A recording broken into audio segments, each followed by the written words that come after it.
Halo, perkenalkan saya Kuniwardatu Soliha bersama dengan Ketua Tim saya Puja Dewi Sintarahayu. Di sini kami akan memaparkan inovasi kita di Pekan Ilmiah tahun 2022, yaitu dengan kami mengangkat judul mengenai efektivitas budidaya mikroalga Spirulina platensis dengan memanfaatkan emisi gas CO2 sebagai pendukung program Net Zero Emission.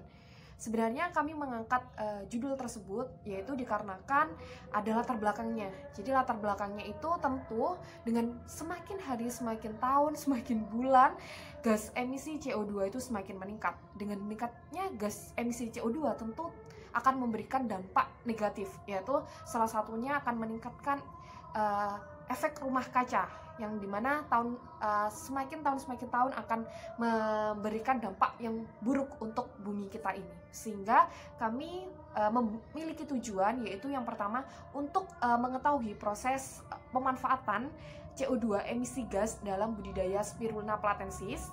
Kemudian yang kedua untuk mengurangi adanya emisi gas rumah kaca dalam mewujudkan Indonesia pada program Net Zero Emission. Kemudian apa saja langkah yang akan kami lakukan untuk mencapai tujuan tersebut? Tentu ada metode penelitian kami, yaitu yang pertama yaitu melakukan dengan metode eksperimen menggunakan reaktor batch. Dengan kita menggunakan intensitas cahaya sekitar 4.000 sampai 5.000 lux selama 12 jam. Kemudian kita juga mempunyai media kultur sebanyak 18 liter dan bibit mikroalga sebanyak 2 liter dalam reaktor. Kemudian selanjutnya yaitu menambahkan gas CO2 murni dalam 250 ml per menit selama 17 menit yang kita lakukan selama tiap hari selama 17 menit. Kemudian selanjutnya yaitu mengaliri emisi gas CO2 dengan laju alir 250 ml 500 dan 750 mili sebagai variabel kami.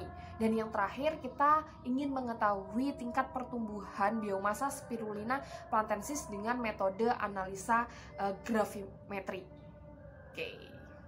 Selanjutnya yaitu ada hasil dan pembahasan penelitian di mana dapat diketahui bahwa pH optimum pertumbuhan mikroalga Spirulina platensis yaitu berkisar antara 8,3 hingga 11 dan di mana apabila pH kurang dari nilai pH yang seharusnya maka ditambahkan CaCO3 ke dalam media hingga mencapai pH optimum. Dan dalam grafik yang pertama yaitu sebelum dan setelah penambahan CO2, dari grafik tersebut dapat dilihat bahwa grafik pada saat penambahan gas CO2 emisi boiler ada sedikit penurunan.